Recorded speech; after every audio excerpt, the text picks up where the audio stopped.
Assalamualaikum warahmatullahi wabarakatuh. Salam sejahtera untuk kita semua. Semoga keberkahan senantiasa terlimpahkan untuk kita semua. Amin ya robbal alamin. Salam perlindungan konsumen, salam konsumen cerdas. Pada episode kali ini saya akan menyampaikan materi yang sangat menarik, di mana materi ini merupakan hal yang dinanti-nanti dan ditunggu-tunggu oleh setiap personil anggota pengurus LPPK dimanapun strata level berada. Tentang apakah itu? Tentang 7 peluang penghasilan dari LPPK.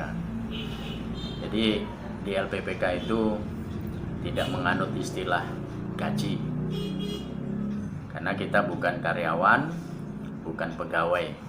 Jadi di sini tidak ada istilah gaji, namun yang ada adalah istilah penghasilan. Besar kecilnya dari penghasilan adalah tergantung sejauh mana keseriusan kita dalam bekerja dan mengupayakan penghasilan tersebut. Berikut ini akan saya uraikan. Salah satunya adalah 7 langkah, 7 cara atau 7 sumber penghasilan yang bisa dikelola atau bisa dimanfaatkan, diberdayakan oleh setiap personil, anggota, dan pengurus LPPK. Nah, yang pertama apa itu? Yang pertama adalah tunjangan operasional dari pemerintah. Tunjangan operasional dari pemerintah biasanya berbunyi tunjangan untuk operasional. Jadi rekan-rekan nanti bisa mengajukan itu ke Kesbangpol masing-masing wilayah. Di Kesbangpol besarannya itu sangat tergantung dari PAD masing-masing daerah tersebut. Jadi biasanya di Kesbangpol itu per periode dalam 1 tahun itu bisa 2 kali per 6 bulan. Caranya bagaimana? Setiap jenis kegiatan, apapun jenis kegiatan, perwakilan dan rekan-rekan itu semuanya harus terarsip, terdokumenkan. Nah, kemudian nanti dibundel dan diajukan dalam bentuk jenis-jenis kegiatan. Nanti format-format formasinya, formaturnya itu semuanya juga akan DPP berikan. Kemudian juga ke kepala daerah masing-masing, baik itu di kabupaten, bupati, dan wali kota di kota Madya. Kemudian di dinas, itu dinas yang ada hubungan korelasi langsung dengan LPK adalah Dinas Perindustrian dan Perdagangan, Disperindak dalam hal ini. Nah, itu bekerja sama, memberikan progress report, memberikan laporan, bina hubungan yang baik, sehingga ketika kita mau mengajukan satu anggaran, mau turun sidak dan segala macam, nanti ada alokasi-alokasinya. Nah, kembali lagi besarannya itu tergantung dari masing-masing PAD daerah tersebut. Adapun yang kedua, itu menjalankan program proposal CSR. CSR adalah Corporate Social Responsibility. Artinya apa? Kepedulian perusahaan terhadap lingkungan, kemasyarakatan, kemanusiaan, terhadap lembaga, organisasi, dan termasuk di dalamnya adalah LPPK. Nah, itu juga CSR itu diatur oleh negara melalui Undang-Undang Nomor 40 Tahun 2007. Bagaimana cara mengajukan proposal CSR dan formaturnya, apa segala macamnya, itu juga berkasnya, formnya itu sudah disediakan oleh DPP. Tinggal rekan-rekan perwakilan berkoordinasi, mengajukan dan bertanya kepada Sekjen DPP. Itu dari program proposal CSR. Adapun yang ketiga adalah bermitra usaha. Mitra usaha dengan pelaku usaha, pengusaha. Tawarkan kelebihan kita. Apa produk-produk mereka yang bisa kita mitrakan? Buatlah, katakanlah sebagai marketingnya, tinggal nanti berbagi sistem profit sharingnya seperti apa, berapa persentasenya. Ketika kita bekerja sama, bermitra dengan perusahaan tersebut, nah itu ada hitung-hitungannya. Jadi di sini dituntut kepiawaian, negosiasi dari seorang anggota dan personel LPPK.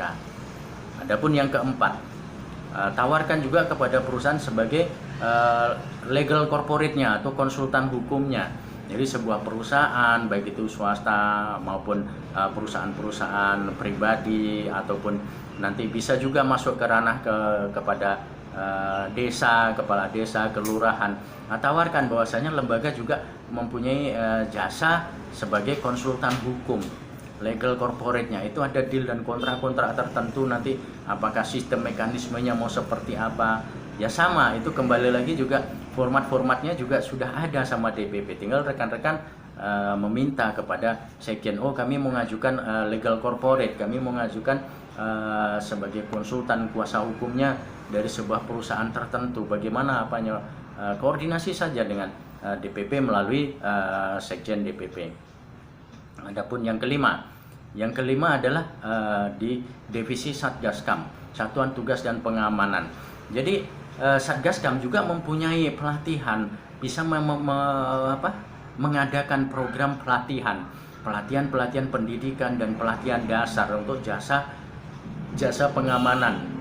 Nah, itu nanti bisa masuk ke program outsourcing yang juga skill personil yang sudah memiliki sertifikat, yang sudah memiliki kemampuan keahlian yang memang sah resmi terdaftar berbadan hukum, itu bisa disalurkan kepada perusahaan-perusahaan, kepada instansi, bahkan kepada pelaku usaha secara pribadi. Jadi semacam terinspirasi saya semacam Nawaksara, ada 911 sebagai bodyguard atau pengawal pribadi. Nah, ini juga satu peluang usaha yang memang dimiliki oleh lembaga penyelesaian perkara konsumen, utamanya di divisi Satgaskam ini.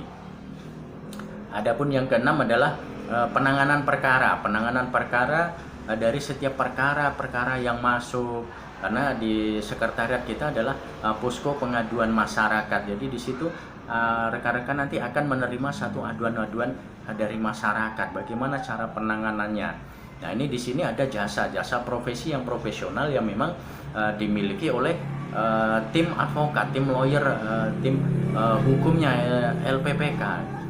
Nah, kemudian penanganan perkara ini juga terbagi dua, ada berdasarkan dari delik temuan ataupun delik aduan dari masyarakat.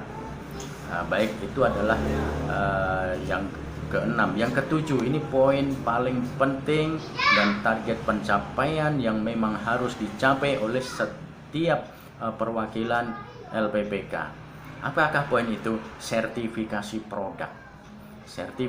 produk terhadap produk makanan, minuman, obat-obatan, dan kosmetik. Itu apakah LPPK bisa? Bisa. Karena apa? Selaku dari wadah penampung, wadah dari aspirasi masyarakat, di mana masyarakat adalah sebagai konsumen, maka sudah selayaknya kalau lembaga perlindungan konsumen, lembaga penyelesaian perkara konsumen itu memberikan satu sertifikasi yang dinyatakan layak oleh lembaga perlindungan konsumen, tentunya dengan mekanisme uji laboratorium. Nah, seperti itu. Nah, ini merupakan goal ending point, target jangka panjang pencapaian yang harus dicapai. Bayangkan, ini akan luar biasa sekali dari sertifikasi produk ini. Mudah-mudahan Allah meridhoi dalam waktu next tahun ke depan, insya Allah kita sudah bisa sertifikasi produk. Poin catatan yang terpenting di sini adalah secara umum tampilan keluar setiap personil LPPK, baik anggota maupun pengurus di tingkat perwakilan, kecamatan, kabupaten, kota madya, dan DPP, tampilan di luar itu include Anda sebagai orang lembaga gitu. Jadi tugas pokoknya adalah 3, mensosialisasikan, mengedukasikan, dan mengadvokasikan. Jadi adapun pembagian struktur siapa sebagai apa itu bersifat internal kelembagaan. Di luar sana masyarakat nggak akan tahu Anda sebagai apa yang nggak akan tahu. Yang tahu adalah Anda orang lembaga perlindungan konsumen, lembaga penyelesaian perkara konsumen, sehingga pure Anda all set total Anda harus memberikan hal-hal yang secara umum, secara garis besar. Nanti berbagai masukan apa, temuan segala macam barulah dibawa pulang, dibawa ke kantor, nanti diadakan musyawarah, rembuk dan bedah perkara akan hal-hal tersebut. Nah, demikianlah rekan-rekan dimanapun berada, seluruh personil anggota LPPK, baik anggota dan pengurus.